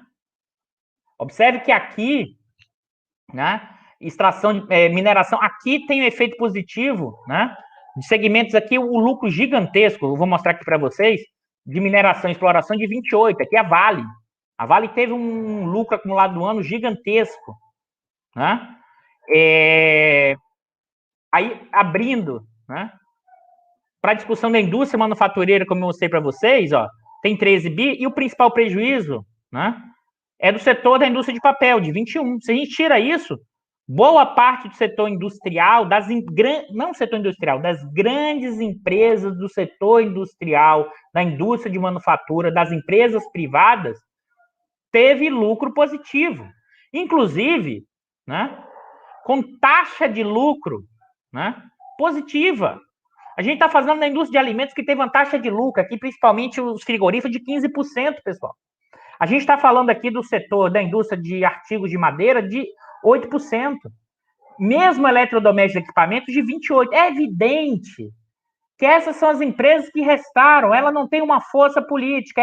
Elas conseguem aumentar a lucratividade, quer seja pela exportação ou aumentando a exploração da força de trabalho. São grandes empresas, sim, mas são empresas, né, que elas têm mercado, isso não vai ter uma restrição de demanda no futuro, porque elas sobrevivem com um mercado relativamente pequeno que eu digo assim, algumas delas conseguem sobreviver com 60, 70 milhões de pessoas nesse mercado-alvo. Né? É nesse sentido que eu acho importante ressaltar, e o exemplo do que a gente viu histórico de 67 na economia brasileira é importante, que lá foi concentrando renda, mais crescendo. A tentativa aqui, o resultado do que a gente está vendo hoje, é um padrão de acumulação que a configuração no meio do botim, no meio do setor institucional aumentar a centralização, aumentar a concentração de renda, aumentar o poder, tá? Mas sem uma lógica de crescimento econômico. Eu acho que isso gera uma profunda instabilidade política, econômica, social e eleitoral. né? Isso é central. Dificilmente você consegue manter estabilizado uma democracia num contexto de tanta instabilidade política e social em curso, né? Então, observe que essa é uma característica, né? E aqui eu trouxe outra coisa, porque eu vou voltar aqui. Eu sei que hoje eu estou passando muito do horário, esses dados até ficam mais maçantes, mas eu acho importante mostrar esses dados. Aí alguém poderia estar dizendo aqui, mas, e vocês já fizeram essa pergunta para mim aqui, mas Eduardo, essas empresas produtivas, elas não ganham dinheiro aplicando em fundos de investimento, em renda fixa ou em renda variável? Ou seja, elas não estão financiarizadas, elas não ganham mais juros do que pagam juros. Aí eu falei, olha, eu já olhei isso, não é assim, mas aí a gente tem que mostrar, né, os dados para não achar que é conversa fiada. O que é que eu fiz? Eu peguei, tá lá no valor. Essa base é acessível, tá, pessoal? Se você, eu vou até mostrar para vocês, vou compartilhar no caminho, mas não precisa. Entra lá, valor econômico, empresas, e tem lá o resultado das 1.000 maiores empresas, tá? O resultado contábil, receita, lucro operacional e lucro financeiro. Eu eliminei as que não tinham informações de lucro, tá? E escalonei nas 900 maiores empresas. A gente está falando o seguinte, pessoal: as 900 maiores empresas do capitalismo brasileiro. Quantas delas têm lucro financeiro e quantas não têm? Né? E qual é o peso desse lucro financeiro no lucro total dessa empresa? É uma hipótese que eu já tenho trabalhado, assim, é uma hipótese que eu não consegui trabalhá-la, não consegui, na verdade, escrever nada sobre isso, mas eu já fucei muito desses dados. Tá? O nosso capitalismo não é tão, não é, para não usar o termo inadequado, a financiarização do nosso capitalismo não é exatamente igual como a financiarização do capitalismo dos países centrais. A financiarização aqui é muito assentada no poder dos grandes bancos a partir de ganhos nos títulos mobiliários de dívida pública. A maioria das empresas produtivas aqui pagam muito mais juros do que ganham de juros. E vou mostrar esse dado para vocês. Né? Isso é fácil, vocês podem replicar facilmente, tá, pessoal? Ou seja, as 900 maiores empresas, o UOL Globo, por lucro financeiro da atividade, esse é um dado de 2019. Por que 2019? Porque o dado das empresas, o balanço das empresas, né, de capital aberto, eu consigo trimestralmente. Mas as de capital fechado, né, é só depois do ano recorrente, 3, 4 meses depois. Então, vamos lá. Das 900 maiores empresas brasileiras, aqui tudo, capital aberto, capital fechado, das 900 maiores, elas tiveram lucro na atividade de 349 bilhões. O lucro financeiro foi negativo, 184 bilhões. E o lucro antes do imposto de renda, 164 bilhões. Aqui incide em torno de, em média, 30%, 32% de imposto de renda para chegar ao lucro líquido. Tá? Ou seja, no conjunto das empresas, né, o lucro financeiro é prejuízo, ou seja, no seu conjunto, você paga mais juros do que recebe de juros na aplicação de ativos financeiros. Né? Agora, eu peguei quem? As empresas que têm receita financeira positiva, todas elas, que vai de 1 milhão a 2 bilhões. Tá? A empresa que detém o maior lucro financeiro é a UOL, tá? Que o ano passado teve um lucro financeiro de aproximadamente 2,2 bilhões de reais. E só recordando, a UOL é quem tem como proprietária a Folha de São Paulo, a maior defensora do teto dos gastos, a maior defensora do ajuste fiscal, aquela que bate no Bolsonaro como ninguém nos militares, mas coloca o Guedes e o auxílio emergencial como um problema a ser combatido e coloca o fiscalismo como elemento central o tempo inteiro. Qualquer possibilidade de mudança de política econômica vira-se o demônio, né? Outro exemplo de empresa que tem receita financeira positiva é o Grupo Globo. Tá? O Grupo Globo teve de lucro financeiro ano passado 386 milhões, que representa cerca de 40% de todo o seu lucro foi renda financeira. Ou seja, o Grupo Globo, quase o 40% não é do seu negócio, do entretenimento, mas sim em aplicação financeira, que estão aonde? Nos chamados fundos de investimento 155. Tá? Eu trouxe aqui um outro exemplo, que é a Light. Né? Aí até o Bicalho aqui que está fazendo back-office, eu trouxe em homenagem que o Bicalho que estuda o setor elétrico, a Light, Bicalho. Pra você ter ideia, teve de lucro financeiro 702 milhões, cerca de 35%, né? É fruto de ganhos financeiros. Como essa empresa do ramo químico, tá? A norte-americana, né? Que 67 vem de renda financeira. Aí você pode dizer, por isso que a gente tem muito cuidado na análise, pessoal. O capitalismo brasileiro, as grandes empresas, né? Ele não é financiarizado no sentido que uma boa parte ganha, a maioria ganha lucro financeiro. Não. Né? Como eu já alertei aqui para vocês, os proprietários dessas empresas, sim, o seu patrimônio pessoal está lá nos fundos de investimento, está lá em receitas financeiras. Mas por que eu trouxe o Globo e o UOL? Aqui é importante. Tá? Porque o Globo e o UOL, vamos pensar o seguinte, em 2019, né, mais de 100% da receita do UOL foi de lucro financeiro. A Globo, 40%. Eu vou parar aqui para a gente voltar na nossa análise. Tá? Observe bem. Os grandes bancos que lucram pela questão financeira, né, viram seus lucros reduzidos ao longo desse ano. Né? Por quê? Porque o efeito redução da taxa de juros, o efeito redução do preço dos ativos e principalmente o quê, pessoal? O preço no mercado secundário dos títulos da dívida pública, que representam 70% da riqueza financeira dos fundos de investimento, que hoje, em dezembro, chegou a 6 trilhões de reais. Tá? E por que eu quis trazer a Globo e o UOL? Porque essas duas empresas hoje, né, que controlam o Grupo Globo e que controlam a Folha de São Paulo, o negócio importante tem a ver com o negócio da lógica financeira. A rentabilidade está associada à rentabilidade que se aproxima dos bancos. Isso que a gente chama do capital portador de juros.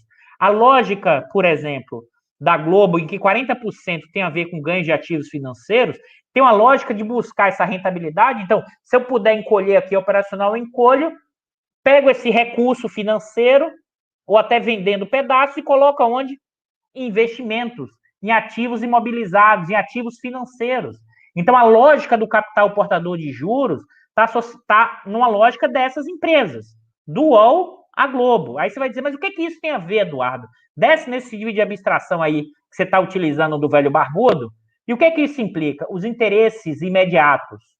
Se eu ganho dinheiro aplicando em títulos da dívida e parte do valor desses títulos da dívida depende da atuação do Banco Central, depende da ancoragem de expectativa que o teto dos gastos criou sobre o preço desses ativos financeiros, eu vou matar e morrer para manter essa ancoragem, porque parte da minha riqueza está nessa forma monetária. No balanço da Globo, os seus ativos, que são de 21 bilhões, 7 bilhões está na forma de títulos mobiliários. Está lá num fundo de investimento, 155, né? Que é gerenciado por algum grande banco, que recebe uma corretagem por isso. E os seus interesses do capital portador de juros financeiro se conectam. É nessa conexão que a gente precisa pensar. Por isso que a Globo e o UOL, né, mais do que a representação do setor bancário, ela também tem uma lógica de acumulação marcada pelo capital portador de juros. E essa lógica do capital portador de juros depende fortemente do preço dos ativos financeiros. E de qual ativo financeiro, principalmente? Títulos da dívida pública. Esse é o jogo. Essa é a discussão. Se a gente não introduz a grana, o caminho da grana, a economia política, né, levando em conta as dimensões políticas e ideológicas da vacina, a esquerda vai ficar perdida sem entender o fenômeno em curso. Por isso que hoje, a esquerda hoje tinha que campar o seguinte: vacina e auxílio emergencial. Sem vacina e sem auxílio emergencial, partir para o impeachment. Ah, Eduardo, não temos força no Congresso para o impeachment. A questão não é força, a questão é pressão. Porque uma parte desses liberais que estão argumentando que o Bolsonaro é contra a democracia, eles estão fazendo um jogo, porque eles vão pressionar e na hora H não deixar o Maia tocar o impeachment porque eles querem passar as reformas. Um processo de impeachment gera instabilidade econômica e política, gera mudança de quadros, isso vai gerar, por exemplo, descontinuidade de privatização, de reforma administrativa que esse pessoal quer passar, do motim em curso. Eles só vão desistir do Bolsonaro quando perceberem que o Bolsonaro não poderá entregar, e mais ainda, eles percebem que como o Bolsonaro opera, tem uma lógica, né? Olhando resultado pesquisa eleitoral, engajamento na rede, tá? Para tomar decisões, porque essa é a racionalidade do Bolsonaro. Você pode até dizer que é importante aí, evocando o velho Barro, né? A loucura no método. Ou a método na loucura. Né? E qual é o método? O método é o seguinte: se ele perde popularidade, perde engajamento, ele se move. E como? E não por acaso, o Valor hoje fala assim: o Guedes ganha a batalha dentro do governo, porque esse pessoal que está lastreado na sua riqueza na sua forma financeira, enxerga como um grande problema a volta do auxílio, a quebra do teto dos gastos, eles vão pressionar o tempo inteiro. E eles enxergam a possibilidade do Bolsonaro e parte dos militares girarem.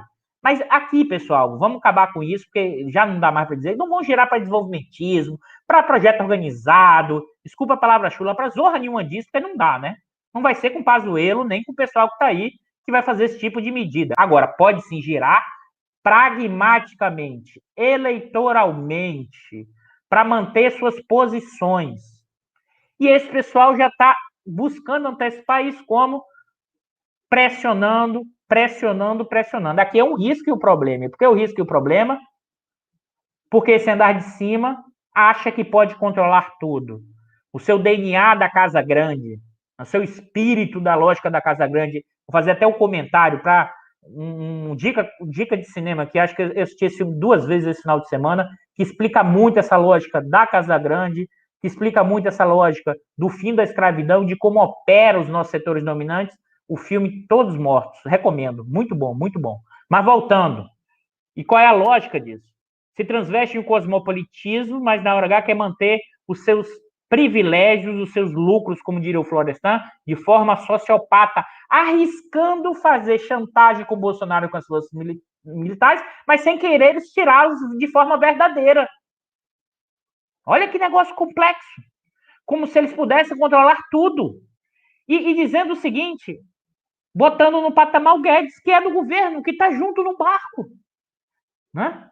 Observe o grau, ou seja, esses setores dominantes flertam, namoram com o protofascismo. Eles flertam, namoram, né, com o pessoal e ao mesmo tempo flertam, namoram com Guedes e ao mesmo tempo pressiona para que manter os seus interesses como se fosse possível coordenar isso tudo. Isso é um profundo risco. E eles nem estão aí com isso. Porque eles estão olhando o quê? Passar as reformas, manter a lucratividade. É evidente, se eles perceberem que o Bolsonaro vai deixar de entregar, porque ele continua entregando, e se ele girar, aí sim eles dão start para o golpe, para o impeachment. E por que eu falei golpe? Porque o impeachment, nessa configuração, ninguém tem ideia dos efeitos de que isso pode gerar. Né? Por que, Eduardo? Porque acho que hoje as Forças Armadas não dariam um golpe clássico de 64. Mas eu não sei o quanto o alto comando controla a base. Ninguém tem ideia do que significa hoje o bolsonarismo avançando em parte das PMs ou parte dos níveis hierárquicos dos militares. Ninguém tem ideia, ninguém sabe, tá? E ao mesmo tempo, esses militares, se saem agora, eles vão sair enxovalhados muito mais do que foi pós 85. E eles estão ganhando dinheiro. E eles vão sair facilmente? Não sei. Os cenários estão completamente abertos. Aquilo que a gente já falou há muito tempo, o 18, Brumário e Tupiniquim, permanece. Permanece. Né? E conectado para a gente fechar, para abrir perguntas para vocês, que acho que hoje vocês vão ter muitas perguntas e questões. Eu sei que já avancei muito, mas eu queria mostrar esses dados para a gente fechar essa apresentação de dados e de informações. Né? Eu trouxe aqui também, vou passar de forma rápida, a gente pode voltar isso no próximo programa. Eu trouxe aqui a questão do agro. Tá? O agro, na nossa amostra que eu apresentei de 400 grandes empresas, tem pouca empresa do agro, tá, pessoal? O agro é mais pulverizado em termos de tamanho. Mas olha o que aconteceu em 2020. Isso aqui são dados de acordo com a pesquisa do CPA-USP, que é de Desalc, tá? que estima o PIB agropecuário. Tem a ver com a safra recorde de grãos, suínos, avinos, ovos e leite, e o forte avanço dos preços agropecuários reais. Ou seja, isso gerou aumento das receitas, o PIB agropecuário primário, aqui, antes da agroindústria, crescimento de 40% no acumulado do ano, tá? Os insumos até aumentaram, tá, pessoal? O preço dos insumos, tá vendo? Valor, né? Fertilizante, defensivo caiu, máquina agrícola caiu, rações aumentou um pouco, mas o preço, né, dos produtos, né, o preço e a quantidade, subiu de forma impressionante, inclusive também por quantidade, né? A questão agrícola e também a questão do preço, não por acaso a carne está cara, tá difícil fazer churrasquinho, mas o frango também subiu, o leite, os ovos quase 9%, a carne suína também subiu mais do que a carne bovina, né? Que isso implica o quê? Isso está associado a uma safra boa, no caso agrícola, isso aqui está associado ao aumento do preço, né? De frango, carne bovina e suíno no mercado internacional com o início da recuperação da economia chinesa. Só que, se isso ao mesmo tempo significa aumento de lucratividade, né, para o setor empresarial, do agronegócio, do agrobusiness, esse aumento dos preços afeta o preço do mercado interno, no contexto de redução do auxílio emergencial, né, redução não, da eliminação, no contingente de pessoas sem renda. Então, imagina a situação. Cai renda, preço do alimento subindo e não tem emprego, né? Você vai ter uma desaceleração econômica, um crescimento muito baixo, né? E o aumento do caos social, o problema social. E a popularidade do Bolsonaro vai cair gradualmente ao longo desse período, fruto do fim do auxílio com a própria gestão da pandemia e da vacina, mas é evidente que os grandes órgãos de comunicação só vão ressaltar a vacina por quê? Porque eles têm interesses em não voltar ao auxílio e manter a política fiscal, porque elas ancoram a riqueza que eles possuem. É economia política, pessoal. É a grana. Numa economia capitalista, se você não segue a grana, você não entende o que está acontecendo. É evidente que não é sua grana. Tem um político, tem um simbólico, né? Mas se tem uma coisa que mostrou na pandemia, numa ordem capitalista, o que importa a grana, a gente viu aqui e viu no mundo. Né? Essa tensão entre economia e vida, né, é a expressão da lógica do capitalismo se tornando cada vez mais explícita e evidente como se opera a lógica do processo de acumulação. Né? E aí, para fechar, né, aquilo que eu falei, já tinha falado para vocês, ó, o patrimônio líquido dos fundos de investimento chegou a 6 bilhões. Né? A rentabilidade acumulada do ano, observe, está menor do que no ano passado, mas já chegou, tá, em torno de 10%, o aumento do patrimônio líquido. E a rentabilidade aqui, ó, em 12 meses, o CDI deu 2%, então, assim, o dólar 30%, né? O Ibovespa, se olha 24 meses, 36%, mas esse ano, 12 meses acumulado, 3%, né? Ou seja, a ideia de que, inclusive, a Ibovespa está subindo muito, está crescendo muito, é um pouco complexo, tem muito mais propaganda das corretoras dizendo que você vai ficar rico com bolsa e tudo mais. Ela cresceu, já se recuperou, enquanto a economia está caindo 5%, mas rentabilidade média de 2,9%. Né? Então, eu queria e aí fechar aqui os dados, para a gente fechar, fazer uma síntese. Opa, deixa eu parar aqui. Hoje eu me prolonguei muito, mas eu queria mostrar muito esses dados e qual é a síntese da história inteira. E qual é o foco que a gente apresentou aqui.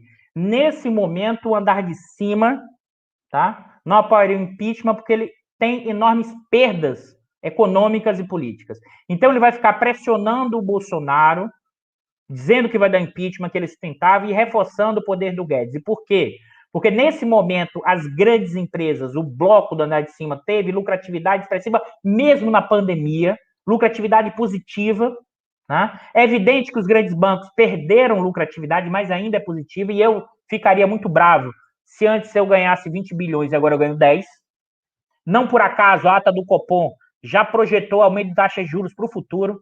Isso é uma pressão inflacionária, mas é muito mais a impressão dos grandes bancos nesse processo.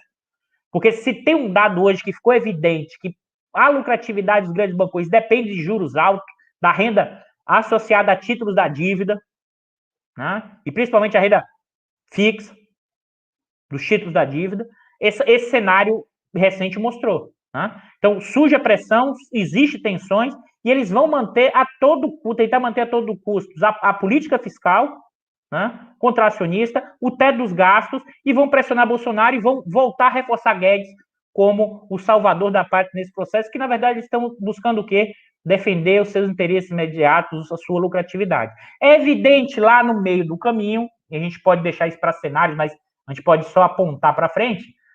Acho muito difícil controlar isso tudo, porque a economia não vai crescer, a popularidade de Bolsonaro vai cair, né? Vai aumentar a tensão social cada vez maior, porque você tem mais de. Você perdeu mais de 10 milhões de postos de trabalho, né? Com o alimento subindo. Então, está se projetando um profundo caldeirão social, econômico e político nos próximos anos. Próximo ano. Na verdade, próximo ano não, desculpa, pessoal, nesse ano, em 2021. Ao mesmo tempo, a gente apontou aqui, os militares, né? Não vão querer perder e sair. Basta ver a última, né? O chefe da comunicação do Exército dizendo que tinha que ser refeito que era uma matéria da época que não podia ser feita. Aí o que a época fez? Republicou. Uma matéria que ninguém tinha lido, inclusive. Tá? Vai ser essa pressão, um tempo de desqualificação e essa tensão, né? Que na verdade, e aí novamente eu quero reforçar isso aqui. É evidente que o Bolsonaro tem um projeto, se possível, ele daria um golpe. E o Bolsonaro, ele quer gerar, como diz o Bicalho, que está aqui no back-off, ele balança o barco, mas ele não quer só balançar o barco para alcançar os seus interesses. Ele quer virar o barco, no momento da virada do barco, tentar dar um golpe. Não sei, ninguém sabe se ela tem essa força política. Nesse momento ele não teria esse tipo de coisa, mas a gente não sabe a trajetória de amanhã. Ao mesmo tempo, hoje nem as Forças Armadas teriam capacidade organizativa de dar um golpe clássico como 64. Olha o que é a gestão do Ministério da Saúde. Mas é evidente que é possível alguma quartelada maluca. Porque esse pessoal acredita no marxismo cultural, quanto mais partir para quartelada maluca. Né? Enquanto o país desmancha. E se a esquerda não entender, e é por isso que eu vou a bandeira aqui, é uma bandeira aqui até que o Arthur, né, defende há muito tempo, que é a coisa, e a gente está falando a manutenção do auxílio como elemento fundamental e a vacina, né, e o impeachment do Bolsonaro.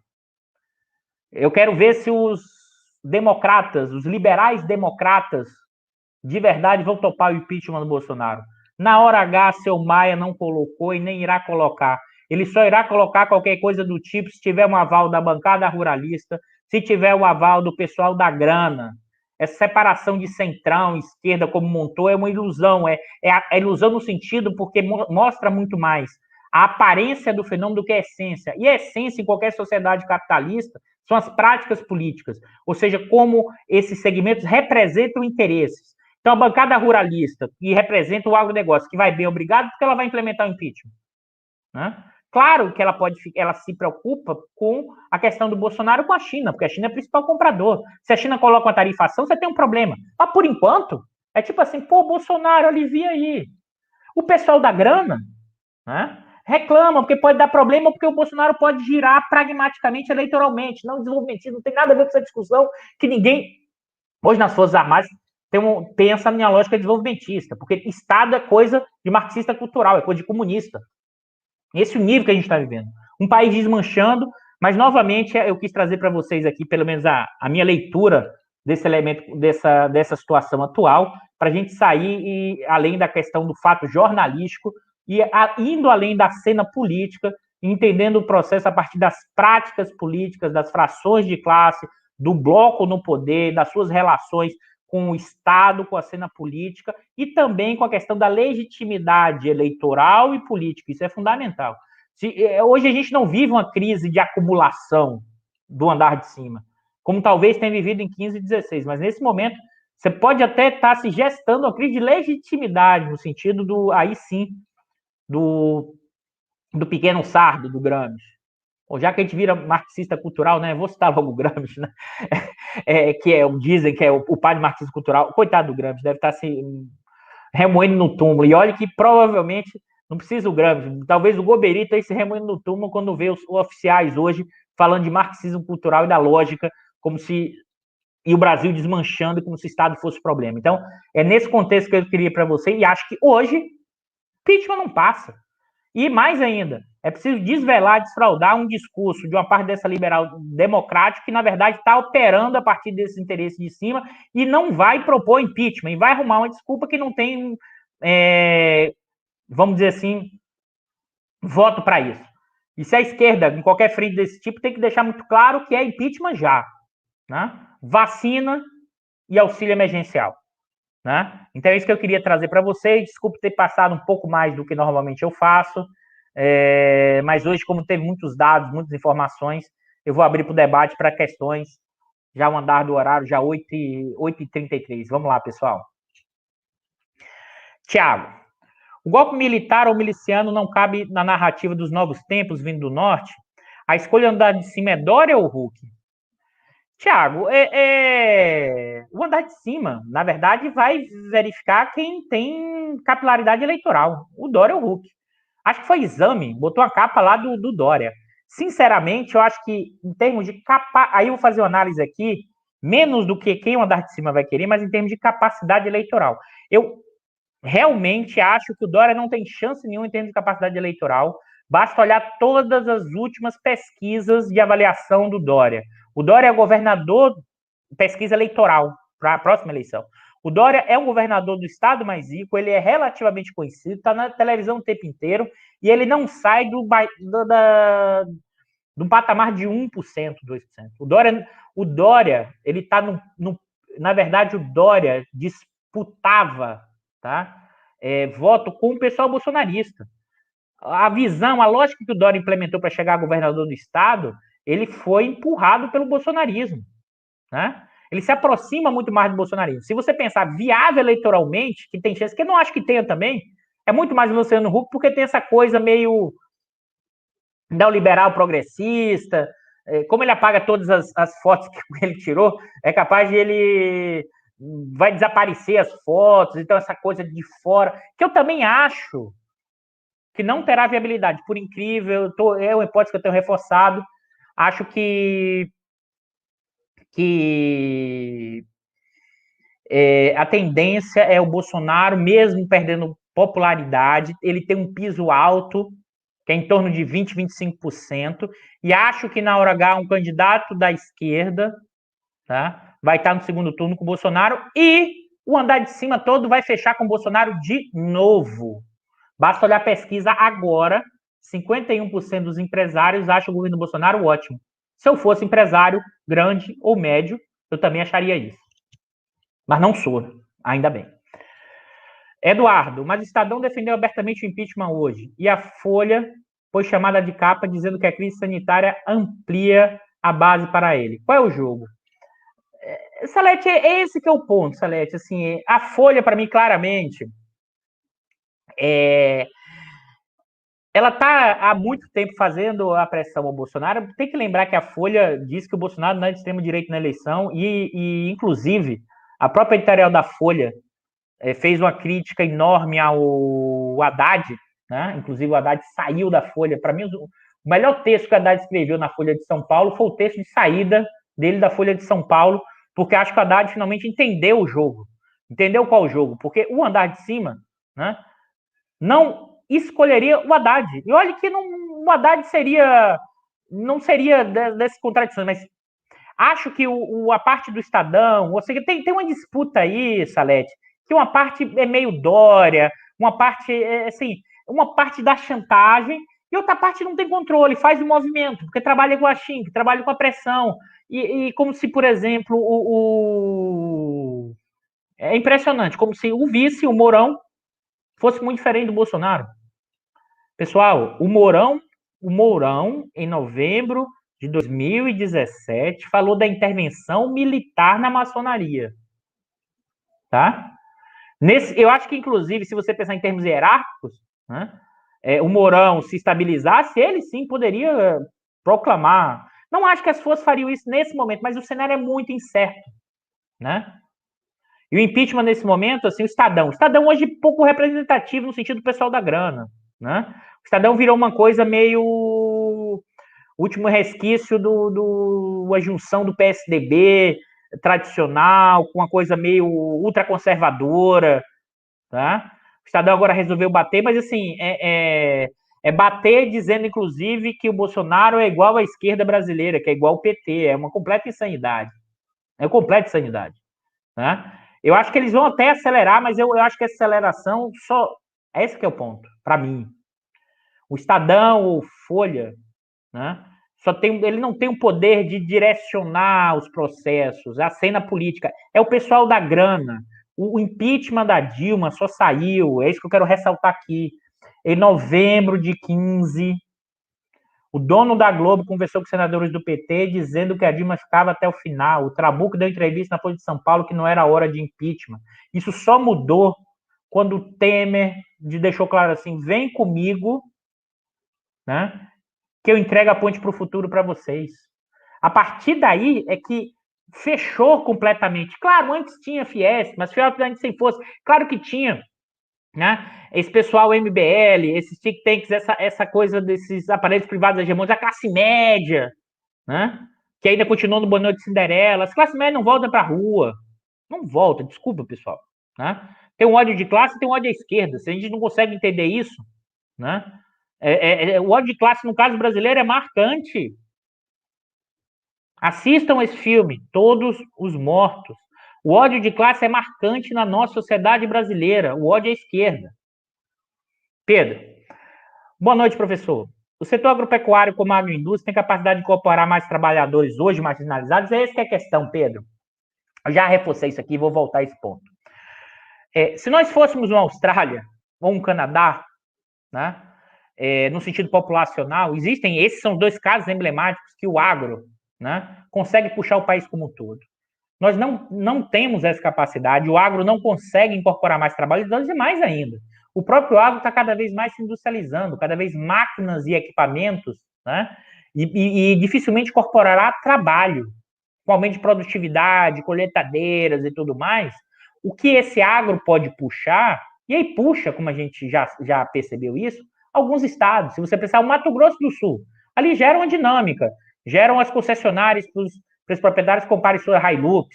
Né? Tem uma dinâmica que em alguns estados tem o poder de puxar, mas você não consegue puxar. Isso está no cerne do debate.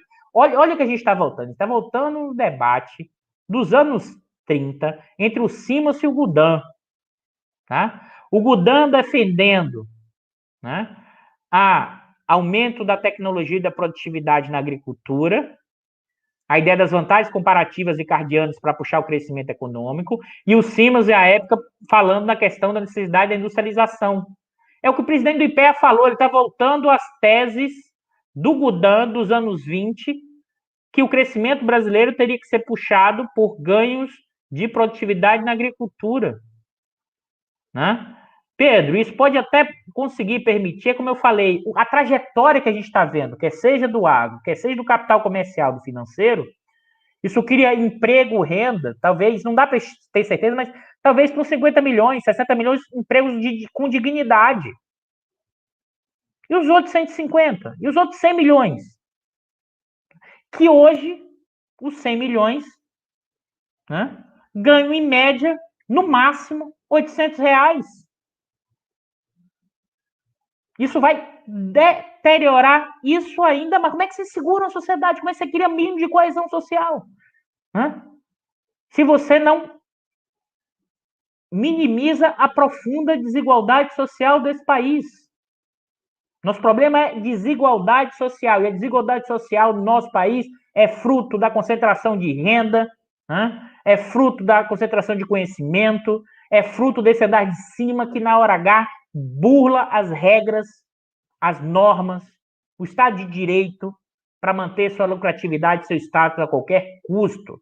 Nas palavras do saudoso Chico de Oliveira, que inclusive foi orientador do André, que eu acabei de falar aqui do IPEA, um grande sociólogo, dos maiores intérpretes do Brasil, tá? Fala, é o jeitão dos nossos setores dominantes. Não é o povo, não é o povo deseducado. É esse andar de cima que burla as regras, que quebra o Estado de Direito, para manter o seu status quo a qualquer custo, que busca destruir a Constituição de 88, que quer empurrar essa população da pobreza, mas ele não está pensando assim, eu vou empurrar a população da pobreza. Estão pensando o seguinte, olha, essa população mais pobre vai ofertar com força de trabalho menor e eu consigo aumentar minha lucratividade. Esse é o jogo, e não pensa no sentido de nação, no sentido de país. Então, assim, cuidado para a gente não, de novo, continuar olhando para o foco errado. É evidente que o Bolsonaro é um proto-fascista, é evidente que os militares hoje, dá para observar, não tem capacidade nenhuma de tocar adiante o país, tá? Mas o andar de cima, o jeitão desse andar de cima é fundamental para entender a crise hoje, para entender nossa história, né? E para entender a nossa brutal desigualdade, e inclusive que está associada à questão da escravidão e da propriedade, do rentismo. Por isso que os proprietários desses grandes bancos, alguns deles ditos cosmopolitas, mas são rentistas, sugam a riqueza da sociedade brasileira por meio de um profundo processo de exploração da força de trabalho. Tá? Eu acho que isso é fundamental, desvelar o que a gente está vivendo hoje, isso no contexto de uma crise institucional do país desmanchando, sem ter um Estado de Direito pleno. Desmanchando. Né? Esse é o embate, esse a gente tem que ter muito claro isso. E mais ainda, e também não é que essa coisa, é a esquerda. Pessoal, a esquerda nesse momento está fragilizada. A gente está perdendo o jogo. Não achar que a gente vai daqui amanhã reverter isso é um processo histórico. Mas é movimentar, é avançar, impeachment, vacina, auxílio emergencial. Né? E isso implica destravar a política econômica, reconfigurar a política industrial, mas não se enganem achando que vai ser possível refazer política industrial, tá, com o setor empresarial brasileiro. Desculpa. Política industrial vai ter que ser nichos e mais. Vai ter que ser via estatização, porque não dá. Olha o que é a Fiesp. Olha o que é a CNI hoje. Pró-reforma. Pró-reforma. E por quê? Porque o que eles representam hoje são essas grandes empresas industriais, que elas são grandes, elas têm lucratividade, elas não, você não está pensando no projeto industrial brasileiro, mas elas representam o interesse dos seus filiados. Né? E esses seus filiados conseguem manter a lucratividade mesmo, todo mundo perdendo e os outros setores industriais perdendo. Tá? Acho que esse é o ponto fundamental para a gente entender o que está acontecendo, para a gente não propor coisas simplistas ou achar que uma formação com liberal democrático nesse momento e que o nosso problema é apenas a questão democrática. Nós já não estamos vivendo questão democrática desde 2016 com o golpe parlamentar. E mais ainda, com o que o STF muda e desmuda toda hora, com o Twitter do Vilas Boas, né? Com a não suspensão do Moro, né? No julgamento do caso do Lula. Pô, pessoal, assim, se achar que a eleição em 2022 vai ser Estado democrático de direito, que os caras não vão operar, é muita ilusão, né? Agora, necessariamente, a gente tem que entender nosso papel social histórico nesse processo e ir além da questão da eleitoral de 22. Ir na eleição de 22, mas ir além, e é preciso reconstruir o país. Ana Cristina Fernandes. Estão contabilizadas aplicações financeiras no exterior? Ana, na verdade, toda empresa, vamos lá, toda empresa de capital aberto, no seu balanço, tá, tem um registro de recursos no exterior. Então, isso, por exemplo, a receita e despesa financeira tem a ver com receita de juros, mas tem a ver com, por exemplo, perda cambial não realizada. tá? Todas essas aplicações aí, dessas empresas nacionais, o balanço dela aparece tudo, tá? Aparece se tem títulos imobiliários, derivativos, né? Se tem ações em compra de ações de bolsa no exterior, né? Mas o grosso da propriedade desses títulos imobiliários estão em fundos de investimentos no Brasil, tá? A gente precisa compreender mais o que é nosso capitalismo financeirizado, capital portador de juros, que, na minha avaliação, tem um poder preponderante do capital bancário nessa configuração.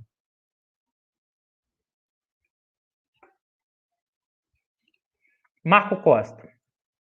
O que você diz do caminho de reorganização de base para efeitos significativos para um futuro menos breve?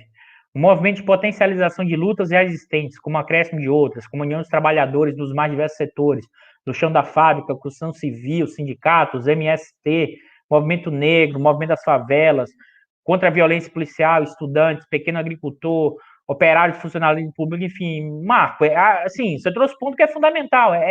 Você precisa reconfigurar essa recoalizão, tá? De interesses, né? Do movimento MST, do movimento sem teto, do movimento sem terra, né? Da questão dos movimentos negros, dos movimentos LGBT, dos trabalhadores. É evidente que eu acho que o que vai unificar esse processo tem a ver com a questão da luta de classe. Mas alguém que antes diga assim, esse discurso antigo da luta de classe. Não, pessoal. A luta de classe não é aquela coisa do jargão. A luta de classe é o seguinte: as pessoas vão ficar mais pobres e miseráveis. E como elas ascenderam minimamente nos últimos, no século XX, no início do século XX, e elas vão piorar, é muito diferente quando você vive na miséria e quando você ascende e depois perde. Isso cria ódio, tensões e problemas, e sim, como você mesmo falou, Marco, é preciso reconfigurar relações com os movimentos de base, tá? E que nos elementos fundamentais da esquerda era o movimento de base da Igreja Católica, e isso se perdeu. Então, assim, é um projeto longo, mas fundamental. É preciso reaproximar, é preciso avançar e é preciso ampliar a luta para reconstruir isso. Nesse momento, por incrível que pareça, manter a Constituição de 88 no padrão atual virou quase uma luta revolucionária. Eu sei que é complicado falar isso, mas eu não tenho medo nenhum de falar isso nesse momento histórico.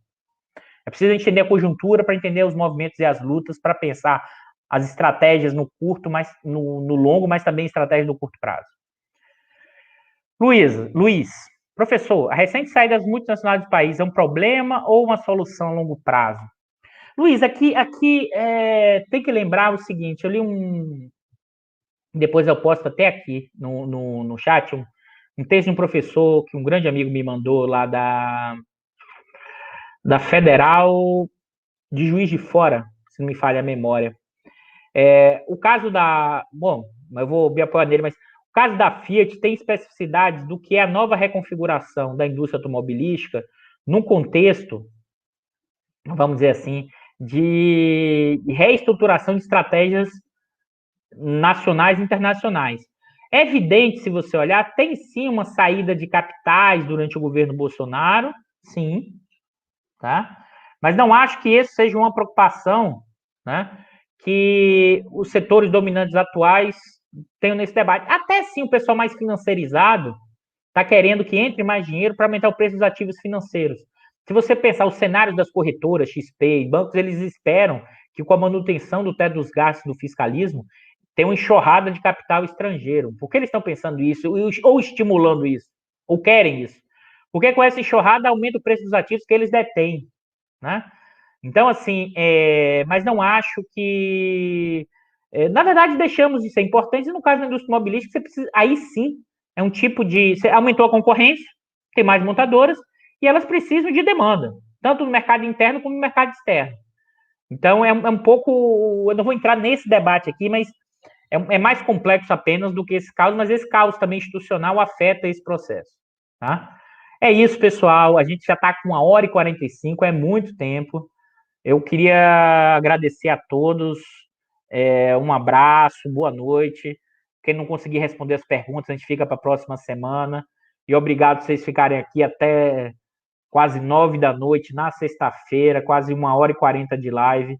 E o que eu posso dizer, a gente segue na luta, segue na interpretação, a gente tenta desvelar esses elementos e entender esse Brasil que desmancha, né, institucionalmente, fundamental para a gente pensar estratégias e processos. Eu acho que desiste nunca, mas é uma empreitada difícil e o campo da esquerda não pode ficar circunscritos apenas a interpretações jornalísticas ou ficar na aparência da cena política e não entender o nosso fenômeno social e que está associado à forma como a luta de classe se configura no Brasil e como esses setores dominantes, né, marcado pela escravidão, marcado pela questão da propriedade, marcado pela lógica da Casa Grande, acho que controlam, dominam completamente tudo, e se deixarem o tempo inteiro, eles vão se apropriar e aumentar o grau de exploração do trabalho nesse país. Acho que isso é fundamental para a gente compreender na realidade atual.